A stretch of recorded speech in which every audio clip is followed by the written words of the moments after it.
Entity का audit करने का 1 लाख का पेमेंट करती हूँ। ठीक है,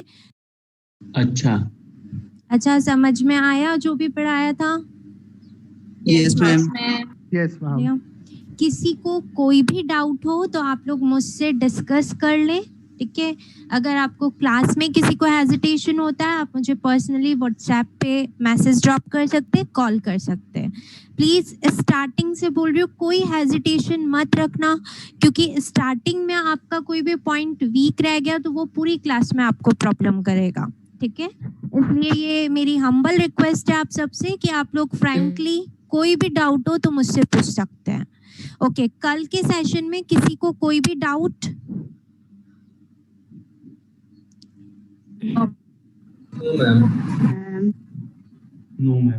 नो? ओके, तो मैं कुछ क्वेश्चनिंग्स कर रही हूँ, आप लोग मुझे रिप्लाई करेंगे। सबसे पहले अपने कोर्स में कौन सा ऑडिट है? फाइनेंशियल ऑडिट है, जिसमें अपन किस की ऑडिट करेंगे? फाइनेंशियल स्टेटमेंट्स की, है ना। नाउ कुछ वर्ड्स आज मैं आप लोगों की अपडेट करूंगी, है ना। कल जो हमने पढ़ा था वो मैंने आपको आपकी नॉलेज के हिसाब से अपन ने प्रैक्टिकल अप्रोच पूरा पढ़ लिया था। आज जो बुकिश नॉलेज है वो सारी अपन लेंगे, है ना। अच्छा, नाउ फाइनेंशियल ऑडिट कौन कर सकता है?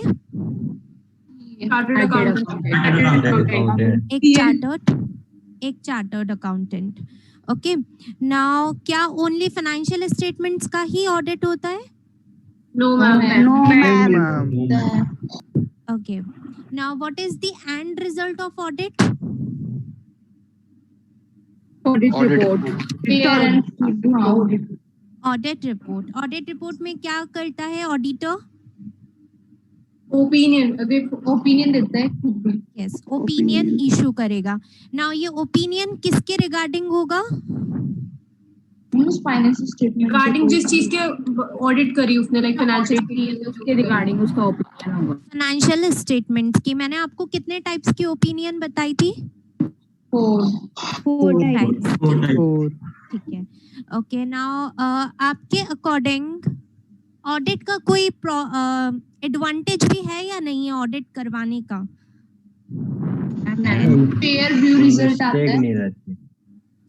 यस, कोई भी एरर वगैरह हो वो डिटेक्ट हो जाते हैं। Yes, good. और कुछ सोचो, आपके फाइनेंशियल स्टेटमेंट्स के यूजर्स कौन कौन होते हैं? क्रेडिटर्स, इन्वेस्टर्स होते हैं, इन्वेस्टर्स, शेयरहोल्डर्स, इंटरनल यूजर्स भी होते हैं ना। यस, लैंडर्स, गवर्नमेंट होते हैं, क्रेडिटर्स होते हैं, इन्वेस्टर्स होते हैं, हमारे मैनेजमेंट खुद होता है जो इंटरनल है ना।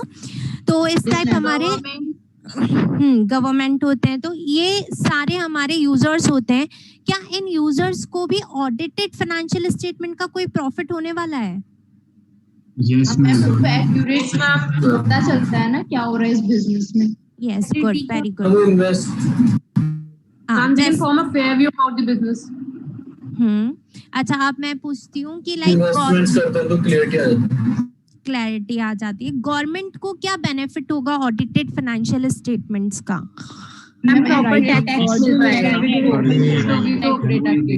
Very good.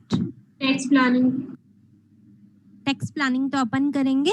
गवर्नमेंट को ये बेनिफिट होगा कि उनका जो टैक्स है, जितना इस एंटिटी ने प्रॉफिट अर्न किया है उसका ट्रू एंड फेयर व्यू रहेगा, तो उनके पास में टैक्स कलेक्शन भी ट्रू आएगा, है ना। कोई भी पर्सन टैक्स इवेजन नहीं कर सकता, ना जीएसटी का इवेजन कर पाएगा, ना ही इनकम टैक्स का इवेजन कर पाएगा। ओके, नाउ अनदर बेनिफिट, वैसे हम इन डिटेल में पढ़ेंगे, बट कल का जो भी हमने पढ़ा उन सबसे ये नॉलेज अपने आप आपकी फॉर्म होगी। ठीक है, इसलिए मैं अभी स्टार्टिंग में थोड़ा सा डिस्कशन कर रही हूँ। नाउ सब्सिडी सुना है आपने? Yes ma'am. तो गवर्नमेंट अलग अलग बिजनेस एंटिटीज को क्या देती है? सब्सिडी। नाउ आप उस सब्सिडी के लिए एलिजिबल भी हो या नहीं हो, वो ये कैसे डिसाइड करेगी? क्या खुद आएगी आपके बिजनेस में? नहीं मैम, नोटिफिकेशन इशू होते हैं। वो नोटिफिकेशंस में सारी चीजें कंडीशंस लिखी होती है, टर्म्स लिखे होते हैं। नाउ आपकी एंटिटी उन टर्म एंड कंडीशन को फुलफिल कर रही है या नहीं कर रही है, आपका टर्नओवर रियल में उतना है या नहीं है, ये सारी चीजें आप किससे कंफर्म करोगे? गवर्नमेंट किससे कंफर्म करेगा? एक ऑडिटेड ऑडिटर से, ऑडिटेड फाइनेंशियल स्टेटमेंट से, ठीक है। तो ये सारे हमारे इसी टाइप से जो भी आपने यूजर्स बोले उन सबको कोई ना कोई बेनिफिट होता है फाइनेंशियल स्टेटमेंट्स का। तो इन डिटेल हम बाद में पढ़ेंगे, ठीक है। तो आज अपन क्या क्या पढ़ने वाले हैं वो मैं पहले आपको पॉइंट्स बताती हूँ, देन हम स्टार्ट करेंगे आज का सेशन हमारा। जस्ट वेट, मैं आपको स्क्रीन शेयर कर रही हूँ।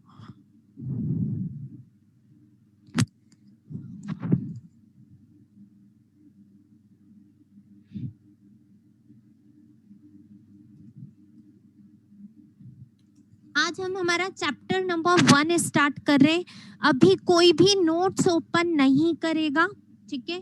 आपके पास में अभी सिर्फ नोटबुक होनी चाहिए, और मैंने आपको कल 3 कलर्स के पेन बताए थे, वो तीनों कलर के पेन आपके पास होने चाहिए, ठीक है। मैं स्टार्टिंग में आपको जो भी हम आज पढ़ने वाले हैं, ठीक है, 4 क्वेश्चंस या 5 क्वेश्चंस जितना भी हमें टाइम मिलेगा उसके अकॉर्डिंग, ठीक है, वो एक बार में सारे क्वेश्चंस आप लोगों को यहाँ पे बता रही हो। नाउ उसका आंसर कल के डिस्कशन की वजह से ऑलरेडी आप जानते हो, ठीक है, बट हमें क्या अब लाना है, ठीक है। मैं हमेशा क्या करूंगी, चैप्टर के स्टार्टिंग में ही आपको इतनी नॉलेज दे दूंगी कि आपको हर क्वेश्चन का आंसर ऑलरेडी पता होगा ना। फिर हम चैप्टर पढ़ के क्या करेंगे, है ना। चैप्टर पढ़ करके हमें हमारा ये नॉलेज डेवलप करना है कि हमें एग्जाम में आंसर कैसे लिख कर आना है, ठीक है। क्योंकि हर एक थियोरेटिकल सब्जेक्ट में यही सबसे बड़ी प्रॉब्लम होती है कि हमें आंसर वहां कैसे लिख करके आए, ठीक है। तो यहाँ पे मैं आपको कुछ कीवर्ड्स दूंगी, वो कीवर्ड्स अपने को लर्न करने हैं, और 90% वो कीवर्ड्स अपने को क्लास में ही लर्न हो जाएंगे, ठीक है। ओनली 15 मिनट्स आपको आपके घर पे देने हैं, ताकि आपका ऑडिट सब्जेक्ट बहुत ही अच्छे से प्रिपेयर हो जाएगा। तो सबसे पहले एक ब्लूप्रिंट दे रही हूँ आज की क्लास में अपन जो भी पढ़ने वाले हैं। फर्स्ट होगा अपना व्हाट इज ऑडिट, जो आपको सबको पता ही है। हु कैन वॉइस नहीं आ रही, voice not Audible, Ma'am, you are Hello? not audible. Okay now okay. Yes, ma'am. बहुत कम आ रही, ये मुझे बहुत तेज बोलना पड़ेगा मतलब। आ रही है मैम, अब आ रही है, मैम आ रही है, अब तो सही आ रही है। ओके, तो फर्स्ट है अपना क्वेश्चन व्हाट इज ऑडिट, जो आप सब लोगों को पता है। नाउ सेकंड क्वेश्चन है हु कैन बी ऑडिटर। अभी कोई कुछ नोट डाउन नहीं करना, हाँ। देन हम पढ़ेंगे एडवांटेजेस ऑफ ऑडिट। वॉइस फिर से नहीं आ हाँ मैम। देन हम पढ़ेंगे advantages of audit, okay. Then हम पढ़ने वाले हैं लिमिटेशंस ऑफ ऑडिट,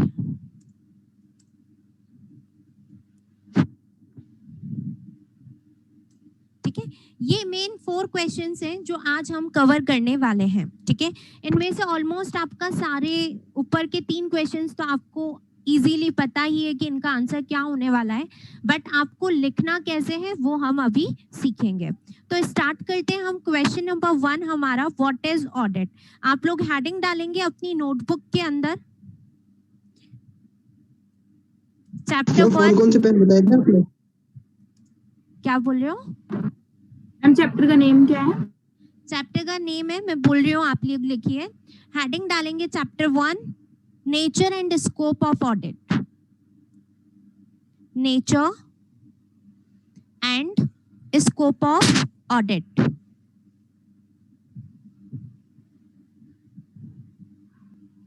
ठीक है।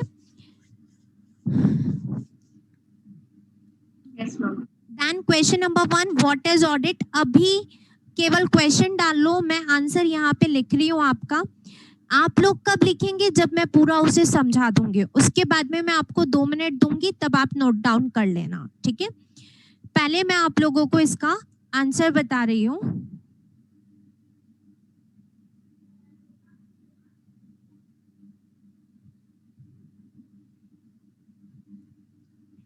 देखिए क्या लिखा है पहले पूरा रीड करते, देन एक एक वर्ड मैं आपको बताऊंगी। जो मैंने रेड पेन से डार्क किया है, बोल्ड किया है, वो आपको आपके रेड पेन से ही बोल्ड करना है। जो मेरे यहाँ पे ब्लू कलर से, वो आपको ब्लैक कलर से लिखना है।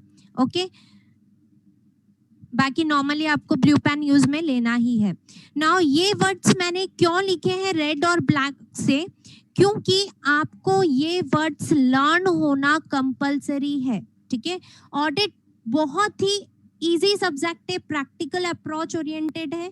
ठीक है, तो आपको समझ में सब कुछ आ जाएगा। बस ये कीवर्ड्स हमको क्या रखने, दिल से समझने हैं। दिल से समझ लिए तो दिल से अपने आप निकलेंगे ये वर्ड्स। ठीक है, बाद में लर्न करने की नीड ही नहीं रहेगी। 3-4 बार हम यहाँ पे बोलेंगे और हमें लर्न हो जाएगा। नाउ फर्स्ट लाइन लिखा है, an audit is an independent examination. Now examination तो हमने कल ही समझ लिया था कि हम क्या करते हैं, जो भी हमारे सामने बुक्स ऑफ अकाउंट्स हैं उनको एग्जामिन करते हैं। जो भी फाइनेंशियल ट्रांजैक्शंस हुए हैं ड्यूरिंग द ईयर, हम उन ट्रांजैक्शंस को क्या करते हैं, एविडेंसेस के थ्रू क्रॉस वेरीफाई करते हैं। इसलिए यहाँ पे हम वर्ड क्या लिखते हैं, एग्जामिनेशन। ठीक है, एग्जामिनेशन के अंदर हर एक चीज इंक्लूड हो जाती है। यहाँ पे उसको जो भी हमारे पास में एविडेंसेस है, वाउचर्स है, जिसे आपने सोर्स डॉक्यूमेंट वर्ड दिया था, ठीक है, उन सबको चेक करके हमारे जो बुक्स ऑफ अकाउंट्स के अंदर हमने एंट्रीज करी है उससे क्रॉस वेरीफाई करना is known as examination. Now एक वर्ड बहुत ही भारी वर्ड बोलेंगे इसे, इंडिपेंडेंट वर्ड लिखा है ना। ये वर्ड अगर अपन ने ऑडिट की डेफिनेशन में नहीं लिखा तो हमारे मार्क्स हमें कभी फुल नहीं मिलेंगे। अगर ये डेफिनेशन 2 मार्क्स की आ गई तो मैं आपको ओनली 1 मार्क दूंगी अगर आपने वर्ड इंडिपेंडेंट खा गए तो। ठीक है, क्यों है ये इतना इंपॉर्टेंट वर्ड उसे समझिए। यहाँ पे इंडिपेंडेंट का मीनिंग क्या होता है, से आपके पापा का बिजनेस है, ठीक है, उसका टर्नओवर 50 करोड़ है। ओके, नाउ उन्होंने क्या किया, आपको सीए का डिग्री दिला दिया। ठीक है, अब आपको कहा कि तू ही मेरे फर्म की क्या कर दे, ऑडिट कर दे। ठीक है, जो भी फ्रॉड्स हैं, जो भी चीजें हैं, सब भूल जा। ठीक है, और तू क्या कर, मेरे फर्म की ऑडिट कर दे। क्या इस तरीके से ऑडिट करवाना रिलायबल है? क्या हम यूजर्स को चीट नहीं कर रहे? कर रहे हैं। कर रहे हैं। ठीक है, हम यूजर्स को यहाँ पे क्या कर रहे हैं, चीट कर रहे हैं। जो ऑडिट का मेन दिल है कि आप फाइनेंशियल स्टेटमेंट पे अपना ओपिनियन इशू करो। अगर आप इंडिपेंडेंट ही ऑडिटर नहीं होंगे तो आप वही चीज फुलफिल नहीं करेंगे। ठीक है, अगर पापा की फर्म के ऑडिट करने जाएंगे, वहां 50 करोड़ के टर्नओवर में भी वो बोल रहे हैं मुझे तो प्रॉफिट 2 लाख का ही हुआ, तो आप क्या बोलेंगे, ठीक है 2 लाख का ही प्रॉफिट हुआ होगा, पापा से कौन आर्ग्यू करेगा, है ना। हमें थोड़ा ना 50 करोड़ पे इतना सारा हम लोग टैक्स देने जाएंगे। 50 करोड़ पे जितना भी प्रॉफिट हुआ रियल, उस पे हम इतना टैक्स क्यों भरे, मैं कह देता हूँ 2 लाख ही प्रॉफिट हुआ, है ना। तो यहाँ पे आप ऑडिट का जो दिल है उसी को क्या कर रहे हो, बाहर निकाल के रख रहे हो। इसलिए जो भी ऑडिटर अपॉइंट होना चाहिए वो हमेशा क्या होना चाहिए, इंडिपेंडेंट होना चाहिए ना। इंडिपेंडेंट का एक मतलब तो मैंने आपको समझाया क्या, कि क्लाइंट और ऑडिटर के बीच में कोई रिलेशनशिप नहीं होना चाहिए। ठीक है, क्यों नहीं होना चाहिए ये सबको समझ में आ गया, क्योंकि हम बाय अफेक्शन या किसी भी रीजन से वहां पे opinion true and fair issue नहीं करेंगे। नाउ सेकंड इंडिपेंडेंट का मीनिंग क्या होता है, कि आपके मन में कोई भी फियर नहीं होना चाहिए। You should be free from fear. Now fear कैसा हो सकता है हमारे मन में, मेरी कोई बिजनेस एंटिटी है, मैंने आपको वहां का ऑडिटर अपॉइंट किया है, ठीक है, मैं आपको एनुअली उसका ऑडिट करने का 1 लाख का पेमेंट करती हूँ। ठीक है, आपके पास ओनली मेरी कंपनी नहीं है, अनदर कंपनीज भी है आपके पास में, बट मैं आपको मेरी एंटिटी का ऑडिट करने का 1 लाख का पेमेंट करती हूँ। ठीक है, नाउ आपने ऑडिट करने आए मेरे यहाँ पे, आपको कुछ गड़बड़ मिली मेरे फाइनेंशियल स्टेटमेंट्स में। ठीक है, ना आप लोग बोल रहे हो कि भाई हम तो इसका कहेंगे कि आपने सही ढंग से फाइनेंशियल स्टेटमेंट्स प्रिपेयर नहीं किए, मैं आपको बोलती हूँ कि मैं तुम्हें क्या करूंगी, या तो देखो एक चीज की मैं तुम्हें 20,000 एक्स्ट्रा दे दूंगी, मान जाओ, ठीक है, एक हमें लालच दे रहा है। नाउ सेकंड उनका हो सकता है कि देख ओपिनियन देना है तो ट्रू एंड फेयर दे दे, वरना अगले साल से छुट्टी है तेरी, है ना, हम दूसरा ऑडिटर अपॉइंट कर लेंगे, दुनिया में सीए की कमी नहीं है। तो अब जब वो हमें फियर कर रहे हैं, थ्रेट दे रहे हैं हमें, ठीक है, तो हम क्या हो जाएंगे, डर जाएंगे कि हमारे हाथ से रेम्यूनरेशन जा सकता है, ठीक है, या फिर हम लालच में भी आ सकते हैं कि यार एक्स्ट्रा मनी लेकर के, ठीक है ना, ट्रू एंड फेयर का ओपिनियन दे देते हैं, ठीक है। तो हमें इंस्टीट्यूट कहता है कि नहीं, आप ऐसा नहीं कर सकते हो, आपको टोटली क्या होना चाहिए, इंडिपेंडेंट होना चाहिए, ठीक है। नाउ अब आप लोगों की कुछ क्वेरीज आएगी, उसको मैं पहले ही सॉल्व कर देती हूँ इस इंडिपेंडेंट वर्ड के साथ में। सबसे पहले फर्स्ट चीज जो स्टार्टिंग में मुझे बतानी थी आज के, बट मैं भूल गई, कि ऑडिट को गवर्न कौन करता है। ऑडिट के लिए कुछ स्टैंडर्ड्स ऑन ऑडिटिंग होते हैं, है ना, जैसे आपके अकाउंट्स को कौन गवर्न करता है, अकाउंटिंग स्टैंडर्ड्स गवर्न करते हैं, ठीक है, कि आपको कैसे एंट्रीज करना है, क्या करना है ना, कहाँ पे क्या गाइडेंस नोट्स इशू लगाने हैं आपको, ये सारी चीजें आपके accounting standards and guidance notes issued है, वहां से आप लोग इसे फॉलो करते हैं। सेम विथ ऑडिट, ऑडिट के लिए एक ऑडिटर को किस तरीके से ऑडिट करना है, इसके लिए स्टैंडर्ड्स ऑन ऑडिटिंग प्रेस्क्राइब्ड है, जैसे शॉर्ट के अंदर कहते हैं, हम इसे डिटेल में पढ़ेंगे बाद में, अभी मैं इनके नाम लेने वाली हूँ इसलिए आपको समझ आ जाए, इसलिए लिख रही हूँ सिर्फ, ऐसे बोलते हैं इनको शॉर्ट के अंदर, स्टैंडर्ड्स ऑन ऑडिटिंग, ठीक है। ये इशू कौन करते हैं, इशूड बाय ऑब्वियसली एक चार्टर्ड अकाउंटेंट ही ऑडिट कर रहा है, ठीक है, तो ऑडिट को गवर्न कौन करेगा, चार्टर्ड अकाउंटेंट्स का institute, that is ICAI, institute of chartered accountants of India, okay. Institute of chartered accountants of India ने एक एसोसिएशन बना रखा है, ठीक है, रिगार्डिंग ऑडिटिंग स्टैंडर्ड्स, है ना, जिसे बोलते हैं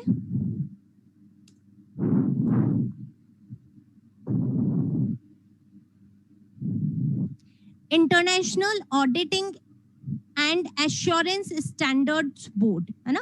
ये सब आपकी बुक में आपको कहीं भी नहीं मिलेगा, बट जनरल नॉलेज के लिए मैं आपको बता रही हूँ। ICAI ने एक बोर्ड बना रखा है, that is international auditing and assurance standard board. ये इशू करते हैं standards on auditing. Standards on auditing के अंदर हर एक गाइडलाइंस गिवन है कि एक ऑडिटर को ऑडिट कैसे करना है, ठीक है। तो जब भी मैं आपको बोलती हूँ ना इंस्टीट्यूट कहता है, इंस्टीट्यूट कहता है, तो इंस्टीट्यूट मतलब हमें स्टैंडर्ड्स कहते हैं, हमारे ऐसे कहते हैं, ओके, कि आपको क्या रहना है, हमेशा इंडिपेंडेंट रहना है, आपको ना लालच में आना है, ना आपको किसी से फियर रहना है, और ना ही थर्ड पॉइंट, आप क्या कोई बिजनेस एंटिटी के साथ में रिलेशनशिप है तो उस रिलेशनशिप को भुला करके भी उसका ऑडिट आपको नहीं करना है, ठीक है।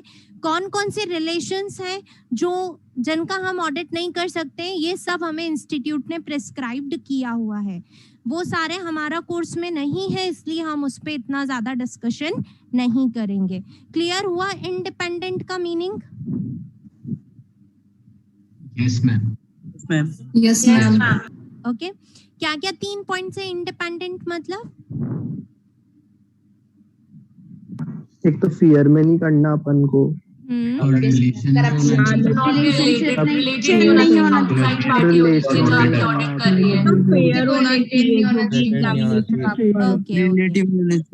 Okay okay.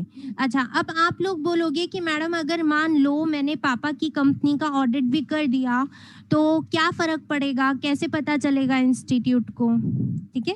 तो आपका हर एक डाटा जो भी आप ऑडिट करते, थोड़ा सा प्रैक्टिकल अप्रोच बता रही हूँ यहाँ पे, क्योंकि ये सारे क्वेश्चंस हमारे मन में आ जाते हैं, है ना। जो भी एक जो भी सीए मेंबर है उसका पूरा डाटा इंस्टीट्यूट के पास में रहता है, ठीक है। वो जो भी ऑडिट करेगा उसका पूरा डाटा इंस्टीट्यूट के पास में रहता है, ठीक है। आपका पैन नंबर भी इंस्टीट्यूट के पास में रहता है, हर एक चीज आपकी इंस्टीट्यूट के पास में है। और इंस्टीट्यूट टाइमली बेसिस पे आपने जिस भी कंपनी का या जिस भी एंटिटी का ऑडिट किया है, ठीक है, तो वो आपकी ऑडिट करने आते हैं। इंस्टीट्यूट वाले एक सीए की ऑडिट करने आते हैं कि आपने जो भी ऑडिट करी है उसमें इस इंडिपेंडेंसी को यूज में लिया या नहीं लिया। ऐसा तो नहीं है कि आपने किसी कंपनी के फाइनेंशियल स्टेटमेंट्स के ऊपर रॉन्ग ओपिनियन इशू कर दिया क्योंकि उन्होंने आपको लालच दिया था, ठीक है। तो इन सारी चीजों को इंस्टीट्यूट चेक करने के लिए एक सीए का खुद का ऑडिट करवाता है। मतलब सीए ने जो भी कंपनीज का ऑडिट किया उनका ऑडिट दोबारा वो करवाते हैं, ठीक है। उसे कहते हैं पीयर रिव्यू। फ्यूचर में पढ़ेंगे हम, सिर्फ एक वर्ड आएगा पीयर रिव्यू, ठीक है। वो क्या होता है, उसी की वजह से सारे सीए इंडिपेंडेंसी मेंटेन करके रखते हैं। अगर इंस्टीट्यूट को पता चल जाता है कि किसी सीए मेंबर ने कोई फ्रॉड किया है तो वो उनसे उसका सर्टिफिकेट ऑफ प्रैक्टिस छीन लेते हैं। मतलब मैं फ्यूचर के अंदर बाद में कभी भी ऑडिट्स नहीं कर पाऊंगी, ठीक है। मेरे बहुत सारे राइट्स इंस्टीट्यूट मुझसे ले लेता है। इसलिए यहाँ पे गाइडलाइंस के अकॉर्डिंग एक सीए को इंडिपेंडेंसी मेंटेन करके ऑडिट करना बहुत कंपलसरी है। क्लियर सबको? इंडिपेंडेंट इतना ज्यादा यहाँ पे कीवर्ड क्यों है? Yes ma'am. Yes ma'am. Okay, yes ma'am. Ma'am yes. Ma'am एक तो आपने सीए नहीं होना चाहिए, रिलेटिव नहीं होना चाहिए, उसके अलावा एक और क्या बताया था? लाइक उन्होंने मुझे ब्राइब देने का कोई कोशिश किया है तो मेरे को वो ब्राइब एक्सेप्ट नहीं करना चाहिए। मैम हाँ, मैम फिर भी होता तो होगा ही ना, जैसे होता तो है। देखो रियल लाइफ में सब कुछ होता है ना, ठीक है। क्योंकि ये 100% एकदम ट्रू होकर के कोई काम नहीं करता है। जैसे बहुत सारे आपने फ्रॉड केसेस, सत्यम का केस पढ़ा, वहां पे राजू सीए करके था, मतलब एक बंदे का नाम है राजू, वो वहां पे सीए था, उसका पकड़ में आ गया तो उसको जेल तक जाना पड़ा, ठीक है। तो उसका भी सीओपी छीन लिया गया। तो देन जब तक आप खुद को एकदम ट्रू प्रूव नहीं कर देते हैं इंस्टीट्यूट के सामने, तब तक इंस्टीट्यूट आपके ऊपर कोई रहम नहीं करती है ना। बट हम ये नहीं कह सकते कि इसकी वजह से रियल लाइफ में ऐसा कुछ होता ही नहीं होगा, सब कुछ होता है, ठीक है। बट फिर भी ऑडिटर्स हर जगह पे ध्यान रखते हैं कि इतनी ज्यादा गड़बड़ ना हो जाए कि हमारी सीओपी ही हमसे छिन जाए, है ना। छोटी मोटी गड़बड़ में हम लोग उसे एक्सेप्ट करते हैं कि ठीक है कोई बात नहीं, आपका ये चीज हम चला लेंगे, यहाँ पे ओपिनियन हम बता देंगे आपका, है ना, आपके अकॉर्डिंग, ठीक है। बट ये केवल कब हम करते हैं, जब हमें लगता है कि इससे हमें कोई फियर नहीं है, हमारे ऊपर हमारे अगेंस्ट आईसीआई कोई भी एक्शन नहीं ले सकती। ओनली इन दैट केस हम यहाँ पे क्या करते हैं, उनका कहना मान लेते हैं। Okay, yes ma'am, yes ma'am. एक मिनट। हाँ मैम पल्ले नो। हाँ, नोट नहीं, वेट, आगे की डेफिनेशन तो समझाने दो। Now of financial statement, information of any entity। मैं एक एक वर्ड आपको इतने अच्छे से इसलिए समझा रही हूँ ताकि आपको ये वर्ड्स दिल से सारे समझ में आ जाए और आप एग्जाम में भूल करके भी इन वर्ड्स को लिखना ना भूलें, है ना। Now वर्ड क्या है, ऑफ फाइनेंशियल इंफॉर्मेशन। इंफॉर्मेशन हमने कल से बार बार क्या बोल रहे हैं, स्टेटमेंट। मैंने आपको क्लास स्टार्ट होते ही बोला था मैं आज आपको अपडेट करूंगी, ठीक है। नाउ यहाँ पे वर्ड फाइनेंशियल स्टेटमेंट नहीं लिखा है, यहाँ पे वर्ड क्या लिखा है, financial information. Now information word क्यों लिख दिया हमने यहाँ पे, क्योंकि आप सब लोगों को अकाउंट्स का बहुत अच्छे से नॉलेज है। समझिए अगर मैंने एक पर्सन को सेल किया 10 लाख रुपए का, ठीक है। नाउ उसने मुझे ड्यूरिंग द ईयर ही 10 लाख का पेमेंट कर दिया, ठीक है, टुकड़े टुकड़े में कर दिया, कभी 2 लाख कभी 5 लाख। क्या वो मेरी बैलेंस शीट में शो होगा एट द ईयर एंड? वो तो पेमेंट हो गया ना। पेमेंट हो नहीं गया तो होगा। ऑब्वियसली नहीं होगा शो, वो मेरे डेटर्स लिस्ट में है ना।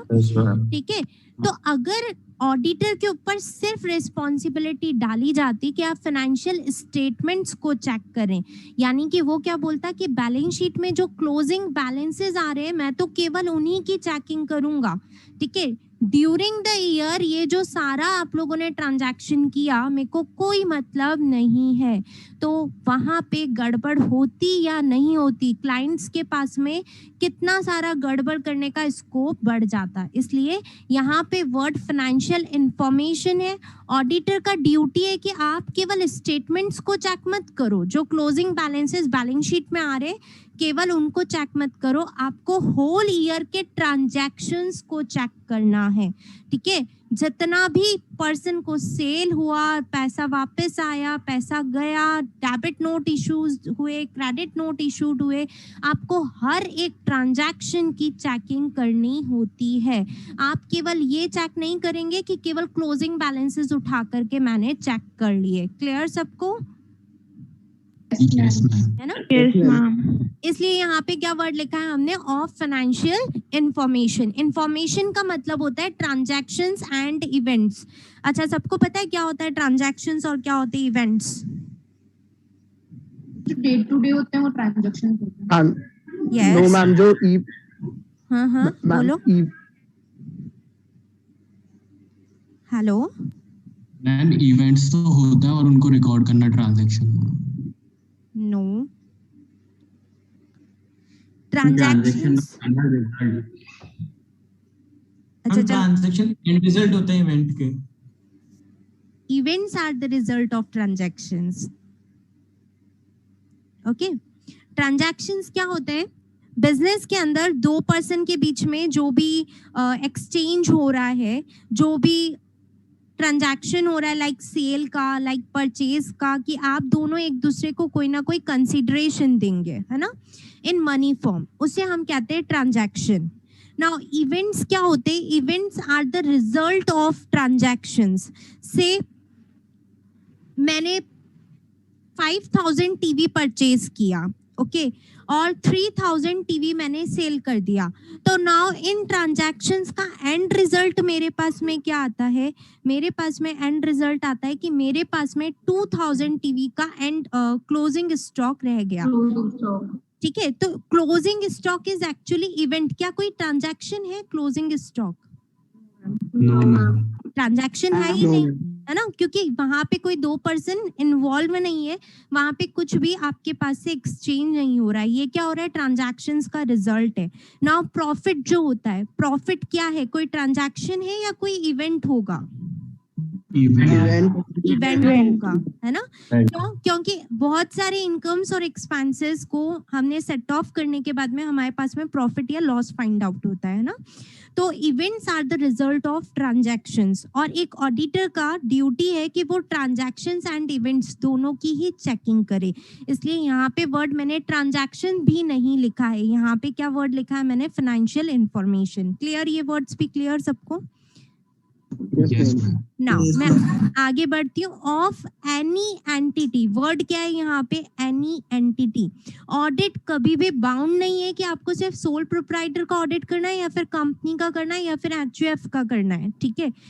किसी भी एंटिटी का ऑडिट हो सकता है। मंदिर जो कि ट्रस्ट के अंदर आते हैं उनका भी ऑडिट होता है। एनजीओस जो आपने पढ़े हैं, हॉस्पिटल्स हो गए, स्कूल्स हो गए, इनका भी ऑडिट होता है ना। Sole proprietor, partnership firms, HUF, सबका ऑडिट होता है। इसलिए यहाँ पे वर्ड क्या लिखा है? Of any entity. कोई भी एंटिटी हो दुनिया की, सबकी ऑडिट होती है ना।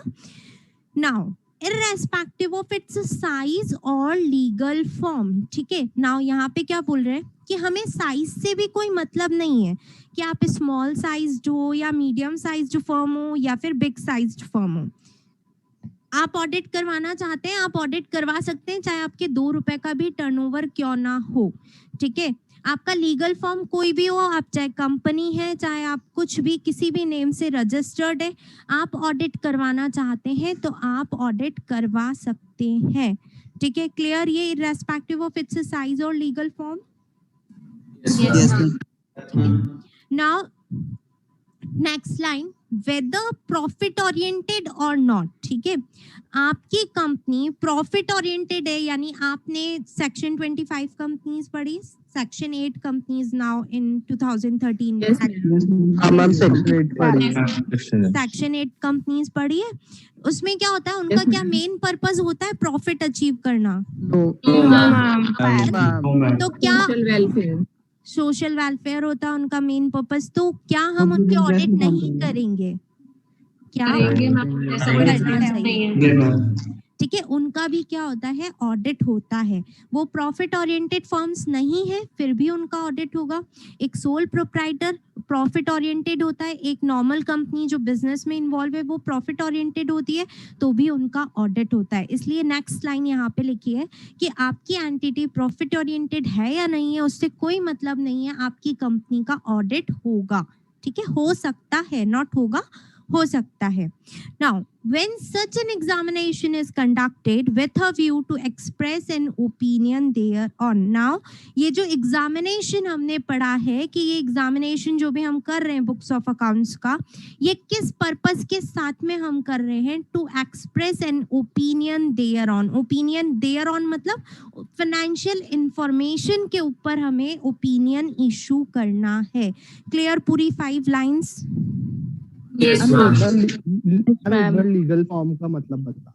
लीगल फॉर्म मतलब जैसे यस, लीगल फॉर्म का मतलब होता है जैसे HUF का लीगल फॉर्म अलग होता है, कंपनी का लीगल फॉर्म अलग होता है, company is an artificial person. Now partnership form का लीगल फॉर्म अलग होता है कि पार्टनर्स और पार्टनरशिप फर्म जो होती है वो मिक्स्ड रहती है, मतलब सेपरेट एंटिटी उन्हें लॉ के अंदर नहीं माना जाता है ना। बट कंपनी के अंदर कंपनी और उसके मेंबर्स को सेपरेट एंटिटी माना जाता है, सेपरेट पर्सन्स माना जाता है। ठीक है, तो यहाँ पे लीगल फॉर्म का मतलब है आपकी जो एंटिटी चल रही है, बिजनेस एंटिटी चल रही है, वो आपने किस वे में रजिस्टर्ड करवाई है, उससे कोई मतलब नहीं है। आपकी कंपनी का, आपकी एंटिटी का ऑडिट हो सकता है। ओके मैम, आपने 5th लाइन में क्या बोला, एक बार वापस बोल दो। हाँ, लास्ट लाइन में मैंने कहा आपको कि ये जो एग्जामिनेशन हम करते हैं बुक्स ऑफ अकाउंट्स का, ठीक है, ये बुक्स ऑफ अकाउंट्स का एग्जामिनेशन हम क्यों कर रहे हैं? ये हम इसलिए कर रहे हैं क्योंकि हमें उस फाइनेंशियल इंफॉर्मेशन के ऊपर ओपिनियन इशू करना है ना। ओपिनियन कल मैंने आपको समझा दिया था, 4 अलग अलग ओपिनियंस होती है, उस ओपिनियन को इशू करना है, इसीलिए हम क्या करते हैं, एग्जामिनेशन करते हैं। ये जो भी ऊपर लाइंस लिखी है हमने, independent examination of financial information, ये इसीलिए किया जाता है क्योंकि हमें ओपिनियन इशू करना है। Okay ma'am.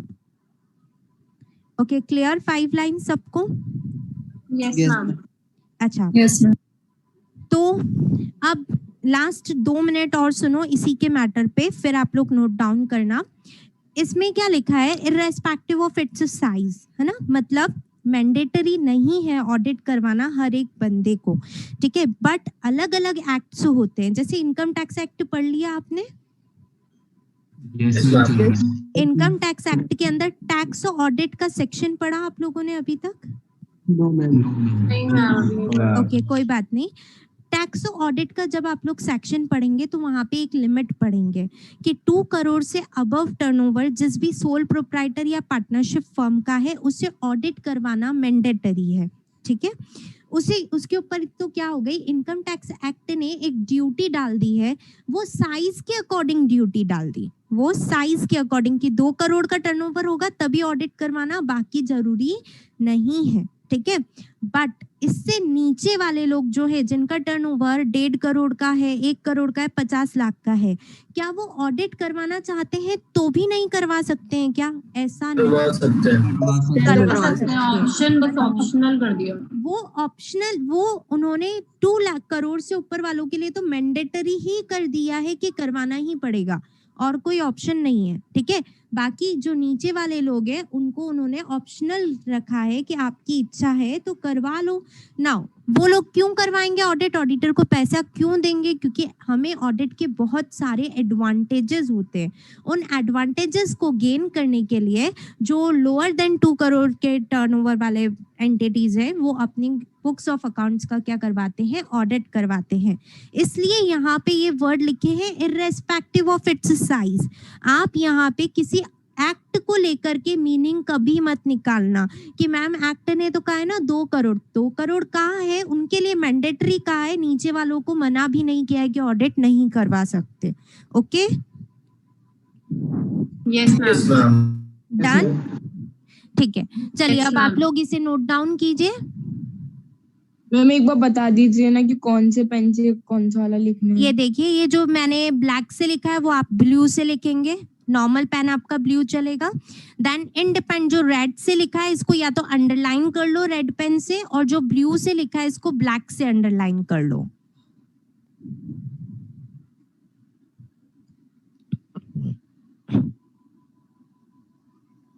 Excuse me ma'am, हाँ, मैम आप इसके एडवांटेज बता देंगे मैम एक बार? अपना नेक्स्ट क्वेश्चन आएगा, 4th नंबर क्वेश्चन आएगा एडवांटेजेस, तब अपन पढ़ते हैं, ओके है ना।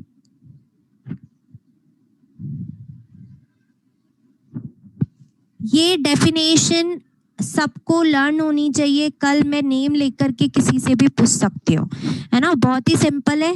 Audit is an independent examination. किसका एग्जामिनेशन करेंगे? फाइनेंशियल इंफॉर्मेशन का, ठीक है,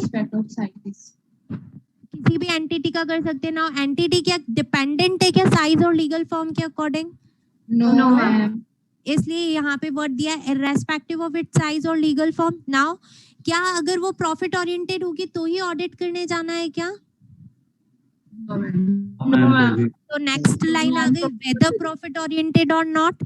नाउ ऑडिट का मेन क्या है, क्या करने के लिए हम ऑडिट जा रहे हैं? तो टू एक्सप्रेस एन ओपिनियन, ठीक है।